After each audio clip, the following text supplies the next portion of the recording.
The sun was hanging high in the sky, beating down on the asphalt roads with a relentless, humid heat. It was one of those Tuesday afternoons where the air feels heavy and still, and the only sounds are the buzzing of cicadas in the trees and the distant hum of daily life. In the quiet suburbs on the edge of town, the streets were mostly empty. Most people were at work or inside, enjoying the air conditioning, leaving the neighborhood looking like a picture postcard of perfect stillness. But that stillness was about to be broken by the roar of an engine. Vikram stepped out of his house, wiping a bead of sweat from his forehead. He was a man in his mid-40s, wearing a heavy leather jacket despite the heat. Because for him, image was everything. He walked over to his prized possession, a sleek and powerful black motorcycle that sat gleaming in his driveway. He treated this machine better than he treated most people.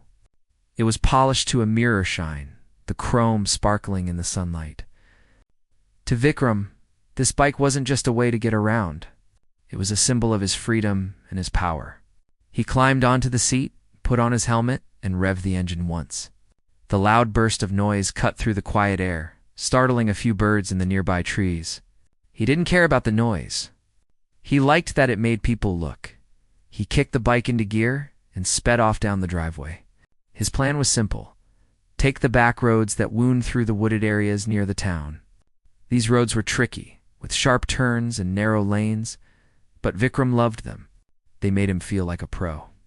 He enjoyed the rush of leaning into the curves, the feeling of the wind pushing against his chest, and the thrill of going faster than he should. Today, his mood was particularly aggressive. He had a stressful morning at work, and now he just wanted to let off some steam. He wasn't looking for peace. He was looking for an adrenaline rush to make him forget his problems. As he left the main streets and turned onto the winding rural roads, the houses became fewer and the trees became taller. The asphalt was a little older here, cracked in places with patches of grass growing through the seams. Vikram opened the throttle. The bike surged forward, the speedometer climbing rapidly.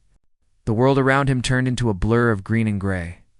He was focused entirely on himself, the road beneath his tires and the power in his hands. He wasn't thinking about safety, and he certainly wasn't thinking about pedestrians or pets.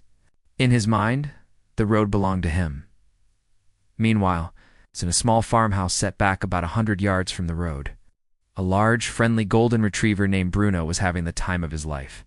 Bruno was a gentle soul who loved everyone he met. He lived with an elderly man who took good care of him, but today a simple mistake was about to lead to tragedy.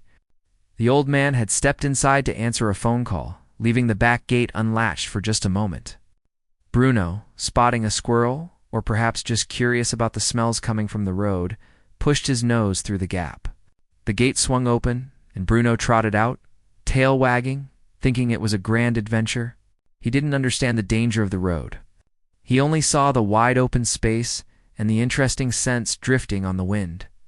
Bruno made his way across the grassy yard, his paws thumping softly on the ground. He reached the ditch that separated the yard from the road and scrambled up the other side. He stood on the shoulder of the road, sniffing the air. To him, the loud noise approaching in the distance was just a sound, nothing to be afraid of. He didn't know to run away. He stood there, innocent and unaware. Watching the black speck in the distance grow larger and louder, Vikram was coming up fast on the curve where Bruno was standing. He was leaning into the turn, his speed pushing the limits of physics for that part of the road. The trees blocked his view of the shoulder until the very last second. He wasn't looking for obstacles. He was looking for the thrill of the turn. By the time he saw the flash of golden fur on the side of the road, it was already too late. A normal driver or a careful rider would have seen the dog from a distance and slowed down. But Vikram was going too fast, and his reaction time was blurred by his own recklessness. He didn't even hit the brakes. He didn't try to swerve. He just kept coming, a wall of metal and rubber hurtling toward a living creature. The impact was sudden and violent. There was a sickening thud that vibrated through the handlebars of the bike. Vikram felt a jolt, but his main concern was keeping the rubber side down. The bike wobbled violently, the handlebars threatening to tear out of his grip. He fought for control, the tires screeching against the pavement, leaving a long black mark on the road. He managed to keep the bike upright, but the force of the collision had thrown him off his line. He sped past the spot where the dog was, his heart pounding not from fear for the animal, but from the shock of nearly crashing himself. 50 yards down the road, Vikram finally slammed on his brakes. The bike skidded to a halt on the dusty shoulder. He sat there for a moment, catching his breath, his hands gripping the handlebars so tight his knuckles turned white. Adrenaline was pumping through his veins. He was angry. He was shaken. And slowly, a cold, dark realization began to set in. He knew he had hit something. He knew it hadn't been a raccoon or a small animal. It had been big. He killed the engine. The sudden silence was deafening. The only sound left was the heavy ticking of the cooling engine and the distant sounds of the forest. Vikram kicked the stand down and got off the bike. He pulled off his helmet, revealing a face flushed red with anger. He didn't look like a man who was worried about a life he might have just taken. He looked like a man who was annoyed that his ride had been ruined. He began to walk back toward the spot of the collision. His heavy boots crunched on the gravel as he stormed back. As he got closer, he could hear a sound that made the hair on the back of his neck stand up. It was a high-pitched, whimpering noise. It was a sound of pure pain and confusion. Vikram reached the spot and stopped. There, lying in the gravel on the side of the road, was Bruno. The dog was trying to stand, but his back legs wouldn't work. He was dragging himself with his front paws, crying out in pain. Blood was matted in his golden fur, and his breathing was shallow and rapid. It was a heartbreaking sight, but Vikram didn't feel his heart break. He didn't feel pity. He felt irritation. He looked at the dog, then he looked at his bike. He walked over to the motorcycle and inspected the front fender and the wheel. He saw a scratch. It was a small, superficial scratch, but to Vikram, it was a disaster. He ran his finger over it, his face twisting into a scowl. "Stupid mutt," he muttered to himself, kicking a rock in the dog's direction. He looked around, scanning the area frantically. His eyes darted from the empty road to the deep woods that lined the street. He checked the driveways of the nearby houses. They were all empty. No cars were passing. The curtains in the windows weren't moving. As far as he could tell, nobody had seen it. Nobody knew who he was or what he had just done. The sun continued to beat down on the scene, casting a harsh light on the cruelty unfolding. Bruno looked up at the man with pleading eyes, unable to understand why this giant was hurting him. He was just a dog who wanted to go home. But Vikram wasn't thinking about the dog's home. He was thinking about himself. He was thinking about the trouble he would be in if someone reported him. He was thinking about the cost of fixing the scratch on his bike. He was a man who made mistakes, but he never took responsibility for them. He stood there for a long moment, weighing his options. He could try to help the dog. He could go to the nearest house and knock on the door. He could call for help. But that would mean admitting fault. That would mean waiting for the police and dealing with the consequences of his speeding. And looking at the dog's condition, deep down, Vikram knew that helping would be too much effort. He was cold, calculated, and utterly selfish. He looked at the dog one last time, and a wave of impatience washed over him. The whimpering was annoying him. The sight of the blood was annoying him. He just wanted it to go away. He convinced himself that it wasn't his fault the dog was out there. He convinced himself that the dog shouldn't have been on the road, with a final look of disgust. Vikram turned his back on the suffering animal. He didn't offer a kind word. He didn't offer a helping hand. He just walked away, leaving Bruno broken and alone in the ditch. He marched back to his bike, put his helmet back on, and swung his leg over the seat. He revved the engine one more time, the loud noise drowning out the soft cries of the dog he had left behind. With a twist of the wrist, Vikram sped off down the road, disappearing around the next bend. He left a trail of dust and a trail of pain behind him. He thought he was safe. He thought he had gotten away with it. He thought that because he didn't see anyone, he was invisible. But as he rode away, checking his mirrors to make sure no one was following, he had no idea that his actions had been recorded. He had no idea that the invisible eyes of technology had been watching the entire time, that his life was about to change in ways he never expected. The road was silent again, save for the quiet, fading whimpers of a dog in the ditch. waiting for a miracle. The sound of the motorcycle engine faded into the distance, leaving a heavy, suffocating silence behind on the lonely stretch of road. The dust that Vikram had kicked up began to settle slowly back onto the asphalt, coating the gravel on the shoulder where Bruno lay. The sun was still beating down mercilessly, its heat radiating off the black road and creating a shimmering mirage in the distance. For a few minutes, the world seemed to stop. No cars passed. No pedestrians walked by. It was just the broken dog and the empty road. Vikram was already miles away, weaving through traffic on the main highway, trying to push the incident out of his mind. He had convinced himself that he had done the right thing for his own safety. It was just a dog, he kept saying to himself inside his helmet. Stray dogs get hit all the time. It's not my fault it was loose. He felt a twinge of annoyance every time he looked down at his front fender and saw that scratch. But he forced himself to focus on the ride. The wind was rushing past him, cooling him down, and the rhythm of the road was soothing. He felt safe. He felt anonymous. In a city of millions, he was just another guy on a bike. No one knew his name, no one knew where he lived, and as far as he was concerned, no one saw what happened. He turned on his music system inside his helmet, drowning out his thoughts, and headed for a cafe to grab a coffee, acting as if it were a completely normal day. Back on the quiet road, the reality was much different. Bruno was in agony. The impact had shattered his peace and his body. He lay on his side in the ditch, his breathing shallow and ragged. Every breath was a struggle. He tried to lift his head a few times to look around, his eyes wide with confusion and fear. He didn't understand why the loud machine had hurt him. He didn't understand why the man didn't stop to help. He just wanted the pain to stop, and he wanted to go home to his owner. A soft whine escaped his throat, but it was weak. The heat was draining his energy, and the shock was taking over. He let his head drop back onto the dusty ground. His golden fur coated in dirt and grit, about 100 yards away, sitting on his front porch, was an elderly man named Mr. Roy. He was a retired school teacher who loved the quiet of the neighborhood.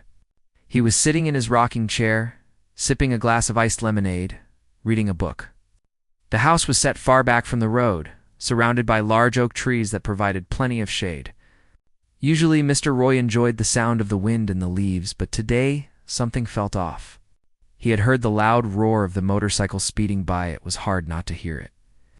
But he had also heard a strange thud moments before. He had lowered his book and looked toward the road, but the trees blocked his view.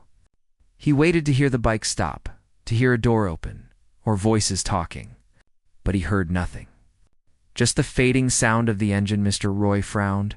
He was a man who paid attention to details. He got up from his chair, his knees cracking a little, and walked to the edge of his porch. He squinted at the road, but he couldn't see anything clearly. He knew that the neighbors a few houses down had a dog. He knew they sometimes let him out, though they were usually very careful. A feeling of unease settled in his stomach. He walked down the steps of his porch and onto the pathway that led to the road. As he got closer to the street, the temperature seemed to rise. The air was thick and still. When he finally reached the edge of his property and looked down the road toward the mailbox where the motorcycle had passed, he saw something lying in the ditch. At first, he thought it might be a pile of clothes or a bag of trash that had fallen out of a truck. But as he took a few steps closer, his heart sank. He saw the golden fur. He saw the way the sunlight reflected off the dog's coat. He realized it was Bruno. "Oh no," Mr. Roy whispered, his voice trembling. He broke into a shuffle run, moving as fast as his old legs would carry him. He could see the dog's chest rising and falling, but it was barely moving. As he got closer, he could see the blood and the awkward angle of Bruno's back legs. It was a heartbreaking sight. Bruno lifted his head slightly when he heard footsteps. He let out a small, pitiful whimper that sounded like a cry for help. Mr. Roy dropped to his knees in the dirt beside the dog, not caring about the dust getting on his clean trousers. He gently placed a hand on Bruno's head. The dog was trembling violently. "It's okay, boy." "It's okay," Mr. Roy soothed him, his voice thick with emotion. He looked up and down the road, hoping to see a car, a person, anyone who could help. But the road was empty. He knew he had to act fast. He gently stroked Bruno's ears, trying to keep him calm. He could see that the dog was going into shock. "Who did this to you?" he muttered angrily, looking at the skid marks on the road. Mr. Roy remembered something. A few months ago, after a few packages had gone missing from his porch, his son had installed a high-definition security camera on one of the big oak trees right near the mailbox.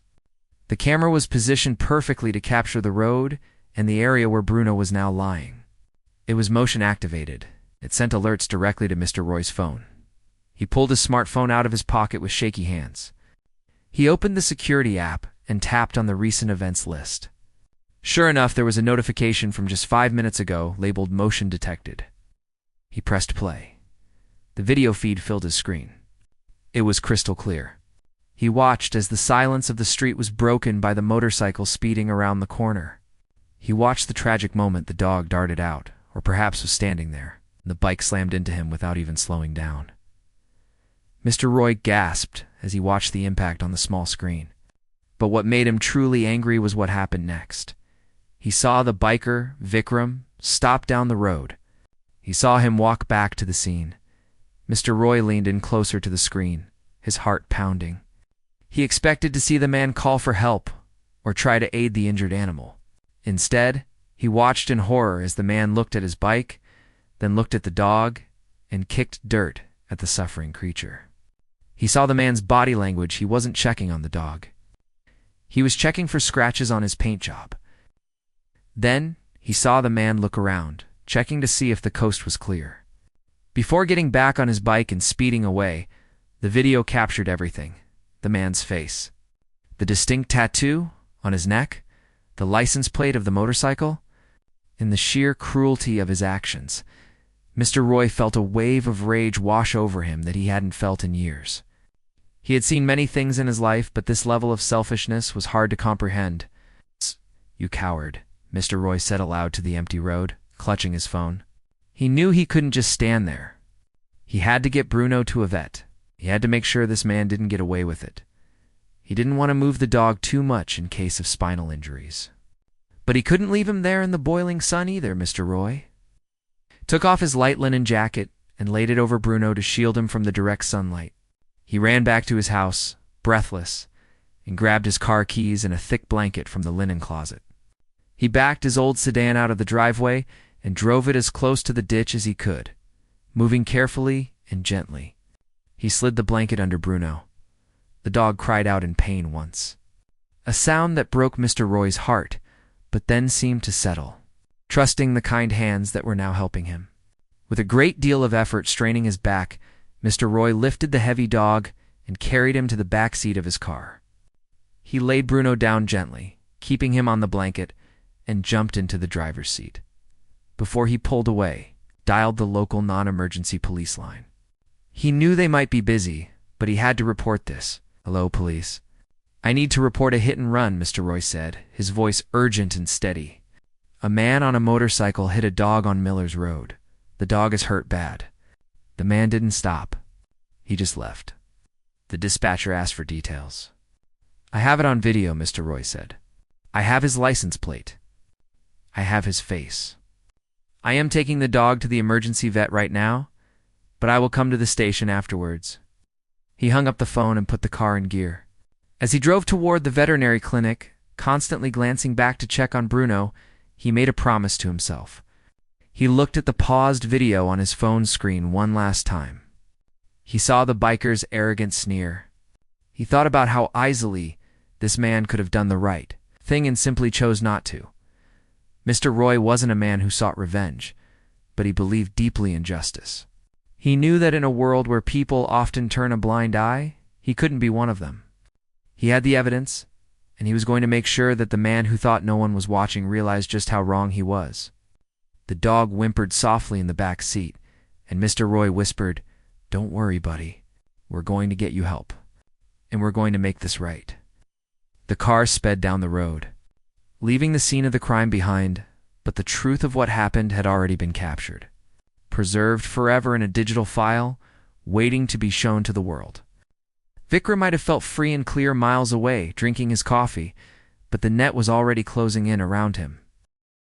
The tires of Mr. Roy's old sedan crunched on the gravel as he screeched to a halt in front of the emergency veterinary clinic. He didn't even bother to check if he was parked perfectly between the lines. He just threw the car into park and jumped out. He could hear Bruno whimpering in the back seat, a sound that tore at his heart. He ran to the back door and opened it gently, speaking soft, soothing words to keep the dog calm. "Hang in there, buddy. We are here. The doctors are going to fix you up," Mr. Roy said, his voice trembling slightly. He carefully lifted the heavy dog, trying not to jostle his injured legs, and carried him toward the glass doors of the clinic.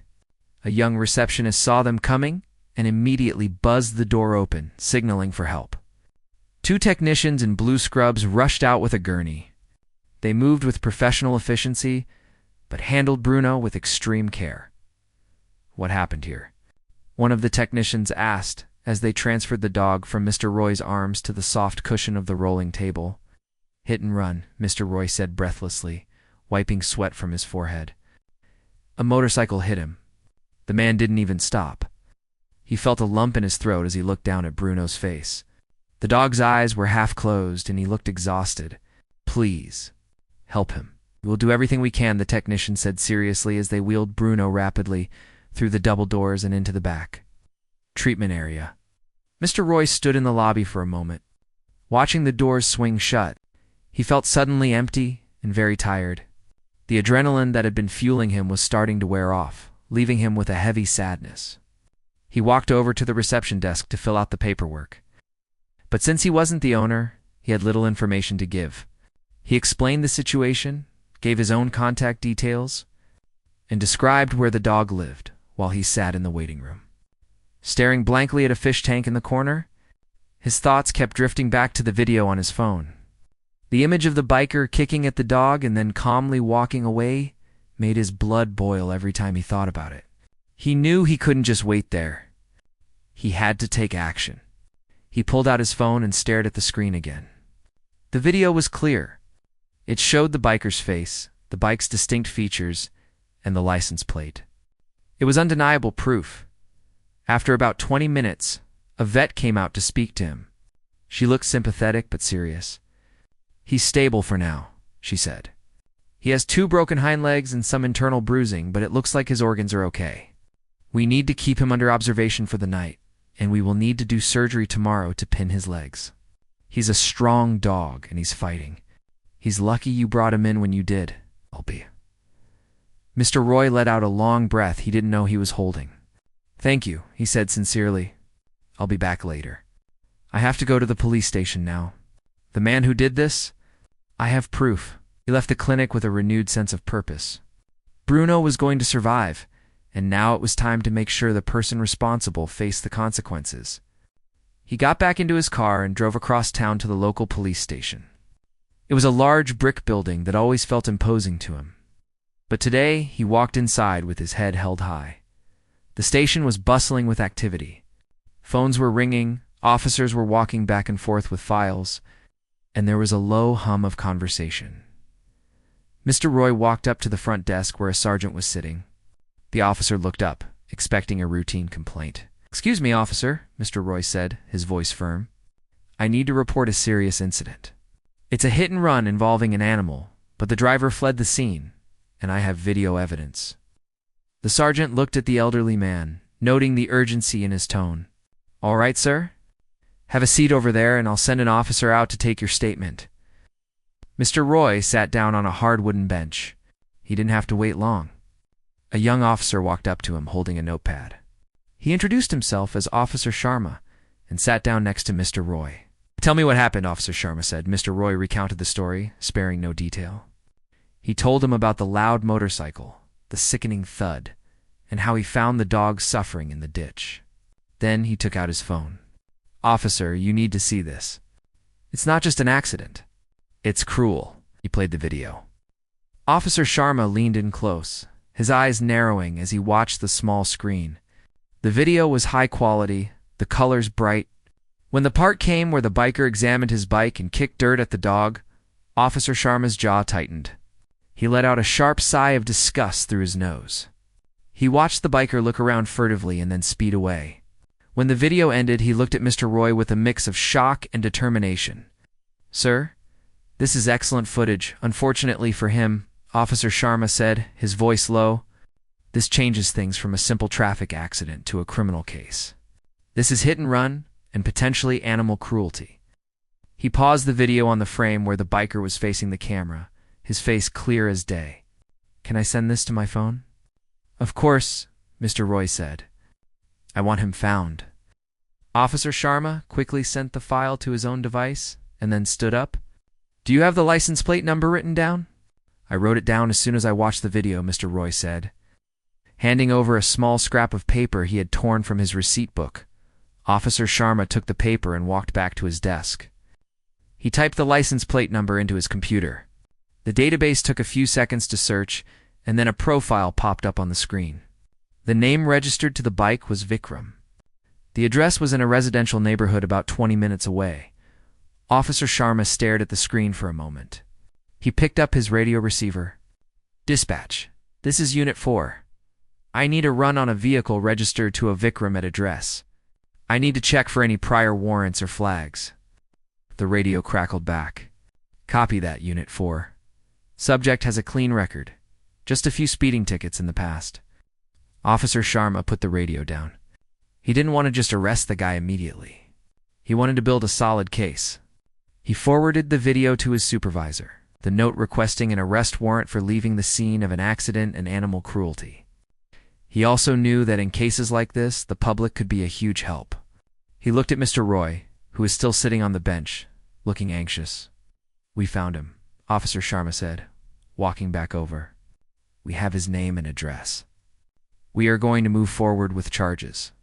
However, these things can take time. Is there anything else you can tell me?" "Actually," Mr. Roy said, hesitating, "I was thinking, the neighbors should know. People on that road have pets. If he drives like that and doesn't care, he could hurt a child next time." Officer Sharma nodded. "I understand. But be careful about posting things online, sir. Sometimes that can jeopardize a case or lead to harassment." "I know," Mr. Roy said. "I just want justice." Meanwhile, across town, Vikram was sitting in his living room, completely unaware that his life was about to be turned upside down. He had polished his bike for an hour until the small scratch was barely visible. He felt a sense of relief, like he had dodged a bullet. He turned on the TV and opened a beer, settling onto his sofa. He checked his social media accounts, scrolling through funny videos and news updates. He felt smug, thinking about how easy it was to get away with things. If he were just smart enough to leave the scene, but the wheels of justice were already turning faster than he realized. While the police were processing the paperwork, Mr. Roy's grandson, a tech-savvy young man who had come to the vet to support his grandfather, had seen the video. He was outraged by the biker's behavior. Without his grandfather knowing, he took a short clip of the footage, focusing on the man's face and the license plate, and posted it to the local community watchdog Facebook page. He wrote a simple caption, "Does anyone know this guy? He hit a dog on Miller's Road today and left it to die. We have the full video."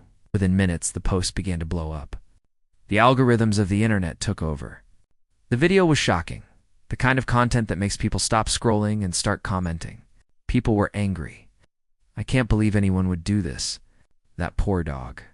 I hope they catch him. I think I've seen this bike around town." The post was shared and reshared.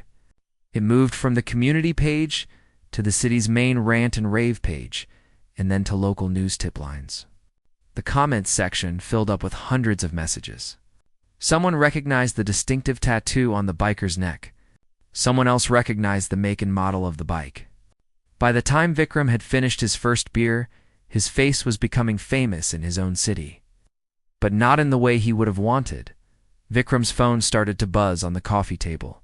He ignored it at first, thinking it was just work emails. But then it buzzed again, and again. He picked it up and saw notifications from Facebook and Instagram. He frowned. He wasn't a very popular guy, so getting dozens of notifications was unusual. He opened the app and saw the message inbox filling up. His heart skipped a beat as he read the first few messages. "How could you hurt that dog? You are a monster. We found your address. The cops are coming." Vikram sat up straight, his beer forgotten on the table. He clicked on the link someone had sent him. The video started playing. He saw himself. He saw the moment he kicked the dirt. He saw the license plate. His face. The internet is a powerful place, and once something is uploaded, it can take on a life of its own. It's moving faster than any wildfire. By the time Mr. Roy had finished giving his statement at the police station, the video of Vikram's cruel act was already spreading like a virus through the city's social media networks. It had started on a simple community page, a local spot where neighbors usually discuss lost cats or recommended plumbers. But this video was different. It had shock value. It had a villain, and it had a victim everyone could sympathize with. People watched the clip once, and then they watched it again, unable to believe what they were seeing. The quality was too good, the actions too clear. The share button was clicked thousands of times within the first hour. The video jumped from neighborhood groups to citywide pages, and then to regional crime watch groups. With every share, the anger grew. The comments section became a flood of outrage. People weren't just typing in uppercase letters. They were organizing. They were typing out the license plate number they saw on the screen. They were zooming in on the bike's model, the decals on the helmet, and the distinctive tattoo on the biker's neck. It didn't take long for the digital detectives to get to work. In a city where everyone is connected, secrets are hard to keep. Someone recognized the bike. "I've seen this motorcycle parked outside the gym on 4th Street," one comment read. Another person recognized the jacket. "That looks like the jacket a guy named Vikram wears. He works at the auto shop downtown." Slowly, pieces of the puzzle were being put together by strangers sitting on their couches with their smartphones. They weren't officers, but they were determined to see justice served. The pressure began to mount. People started tagging the local police department's page, demanding action. "Have you seen this? Why hasn't he been arrested yet?" Inside the police station, the atmosphere was busy, but focused. Officer Sharma sat at his desk, his eyes scanning a large computer monitor. The station's non-emergency line was ringing off the hook. Every available operator was answering calls. And they were all about the same thing, the dog on Miller's Road. "Central. I've got another call about the motorcycle hit and run," a dispatcher announced over the radio, sounding exhausted. "Caller says she knows the suspect." Officer Sharma looked up from his desk. He had been monitoring the social media explosion carefully. Usually the police discourage online vigilantism because it can lead to false accusations. But in this case, the video was undeniable. The evidence provided by Mr. Roy was the anchor, but the public outcry was the wind in the sails. The station captain walked out of his office, holding a stack of printed papers.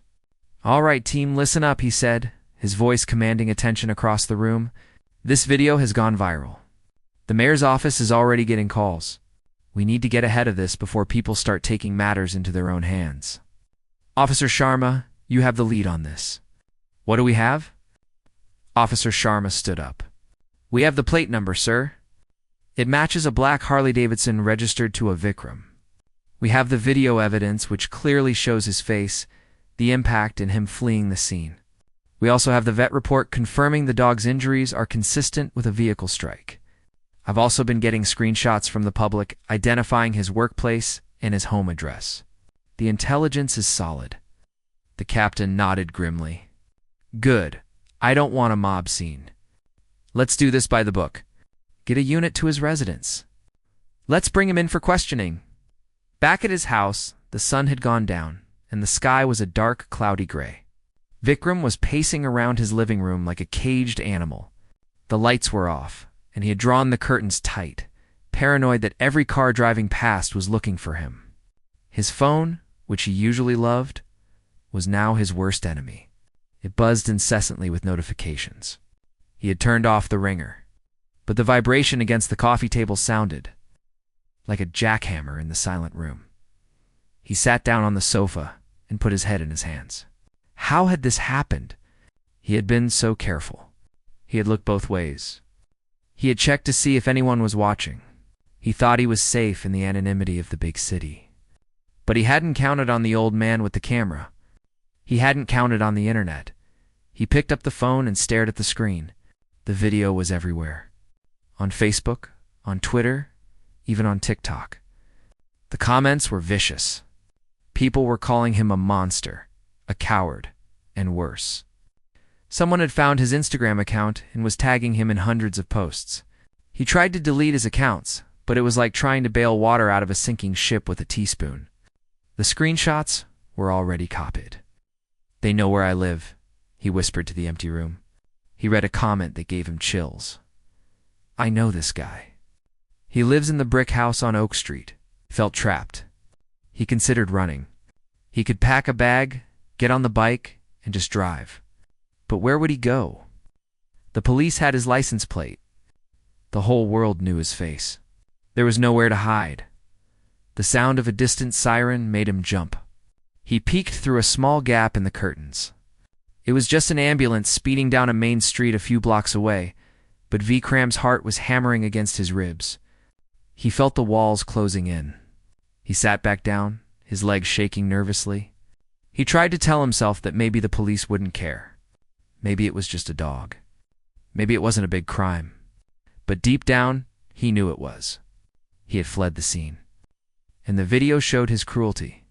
That was the part he knew people wouldn't forgive. Kicking the dirt, leaving the dog to die. It showed his character, and it was ugly. At the station, the final preparations were being made. Officer Sharma gathered to other officers. They looked serious, their uniforms neat, their badges polished. This wasn't a high-speed chase. It was a calculated apprehension. They knew Vikram was likely home. "Let's roll out," Sharma said. The three officers walked out to their patrol cars. They parked near the back entrance to avoid the small group of news reporters that had already gathered outside.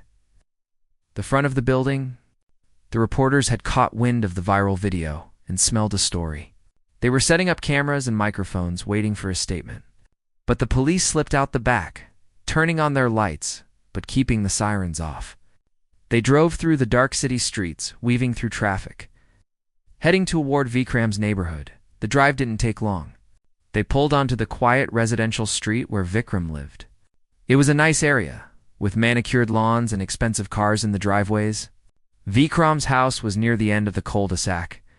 The black motorcycle was parked in the driveway, clearly visible in the headlights of the patrol car.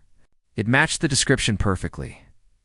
Officer Sharma stopped the car a few houses down, not wanting to spook Vikram into running out the back. The second patrol car blocked off the exit to the cul-de-sac.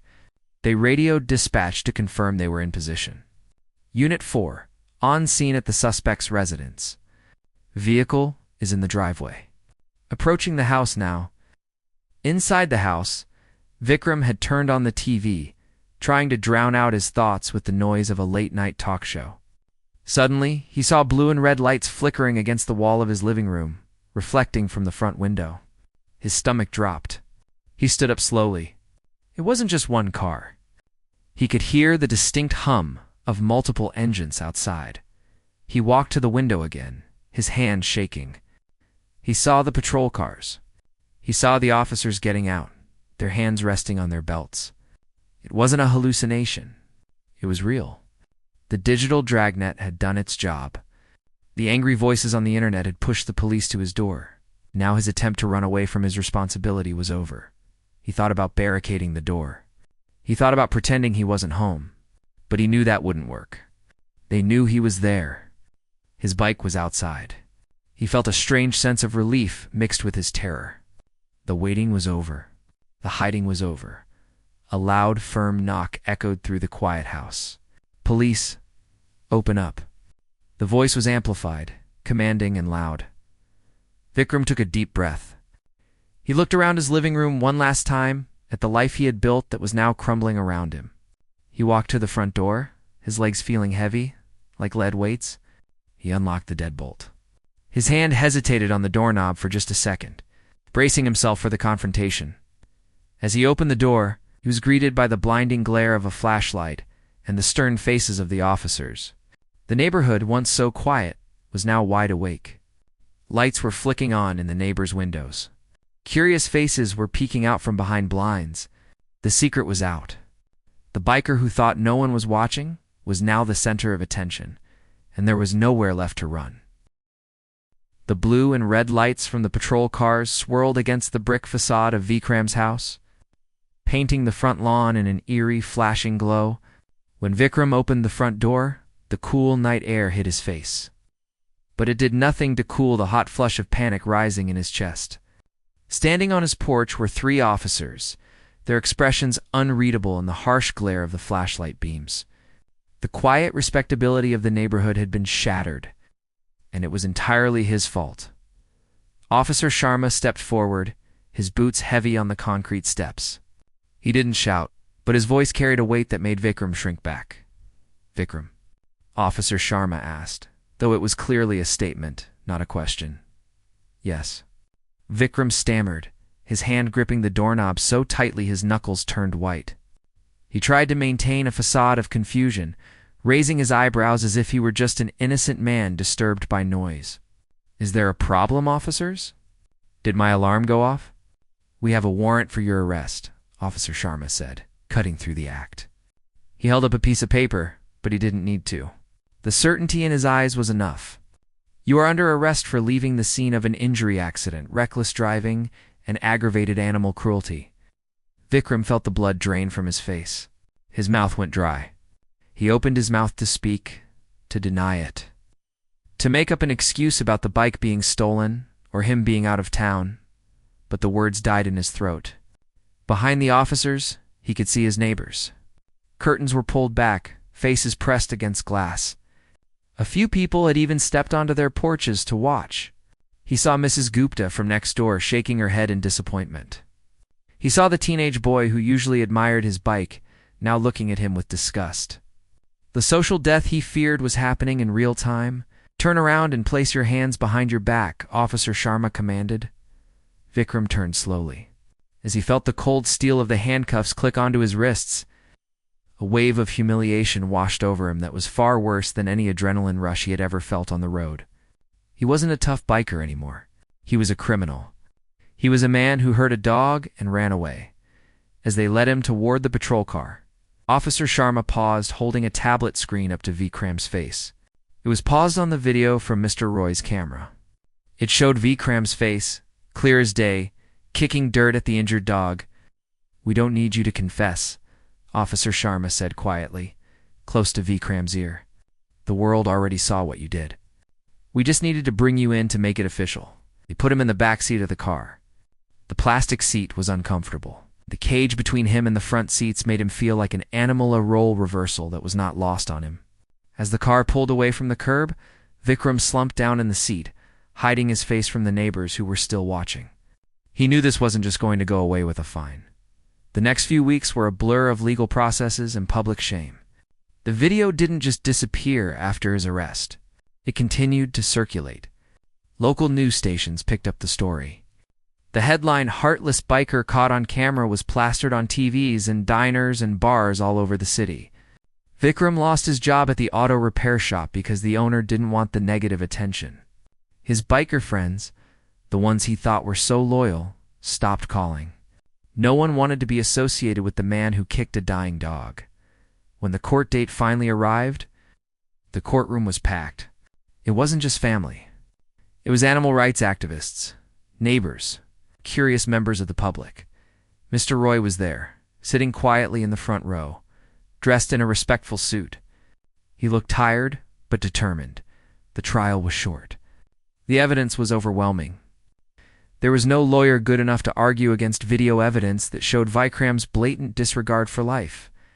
When the video was played on the large screen in the courtroom, a collective gasp went through the audience. Seeing it on a phone was one thing. Seeing it 6 feet tall was another. You could clearly see Bruno's struggle and Vikram's arrogance. Even the judge looked disturbed. Vikram stood before the bench, his head hung low. He tried to apologize, his voice cracking as he claimed he was scared and confused in the moment. But the judge wasn't buying it. "This was not a panic response," the judge said, looking down over her glasses. "This was a calculated, cruel act. You checked your paint for scratches before you even looked at the living creature you had maimed. You left a sentient being to suffer in pain because you couldn't be bothered to take responsibility." The judge banged her gavel. Vikram was sentenced to 6 months in jail, His driver's license was revoked for 2 years, and he was banned from owning or being around animals for 10 years. He was also ordered to pay full restitution for Bruno's medical bills, which were climbing into the thousands. As the bailiffs led him away to start his sentence, Vikram looked back at Mr. Roy. There was no anger in the old man's eyes, just pity. That pity was harder to bear than the sentence. While Vikram sat in a jail cell, contemplating the ruin of his reputation, a much happier story was unfolding across town. Bruno was a fighter. The veterinary team had performed a complex surgery to pin his broken legs and repair the internal damage. For the first few days it was touch and go. He had to wear a cone around his head and was confined to a strict cage rest to prevent him from moving too much, but Bruno had a will to live. He missed the sun, he missed the grass, and he missed people. Every day Mr. Roy came to visit. He would sit by Bruno's cage, reading books to him or just talking softly about his garden. The bond between them grew stronger with every visit. Bruno's tail would thump weakly against the blanket whenever he heard Mr. Roy's voice. The news of the adoption was a joyful one. Bruno's original owner, an elderly man who loved him dearly but was too frail to care for a dog with such severe disabilities, made the heartbreaking but loving decision to surrender Bruno to Mr. Roy. He knew that Mr. Roy had been the one to save him, and he knew the dog would get the best care possible. 2 months later, the day finally came when Bruno was allowed to go home. Mr. Roy pulled up to the clinic, and the vet brought Bruno out on a leash. Bruno was still a little wobbly on his legs, and he had a faint scar on his nose, but his eyes were bright and full of life. When he saw Mr. Roy, he let out a happy bark, a sound that Mr. Roy had feared he might never hear again. They drove to Mr. Roy's house, the same house where Bruno had been rescued from the ditch. But this time, they didn't stop at the road. They drove all the way up the driveway. Mr. Roy had spent weeks preparing the backyard. He had built a soft, grassy ramp for Bruno to get up the porch steps, and he had fenced the entire area so Bruno could never wander onto the road again as soon as they were inside the fence. Bruno let go of the stiffness that had held him back for months. He sniffed the grass, rolled around in the sunlight, and finally tried to run. It was more of a clumsy hop than a run, his back legs moving a bit awkwardly, but he was moving. He was free. Mr. Roy sat on his porch, watching his new friend. The media circus had died down. The news trucks had left. Vikram was serving his time, largely forgotten by the public who had moved on to the next story. But for Mr. Roy and Bruno, the impact of that day would last forever. It was a beautiful evening, the kind where the sky turns a deep orange and purple.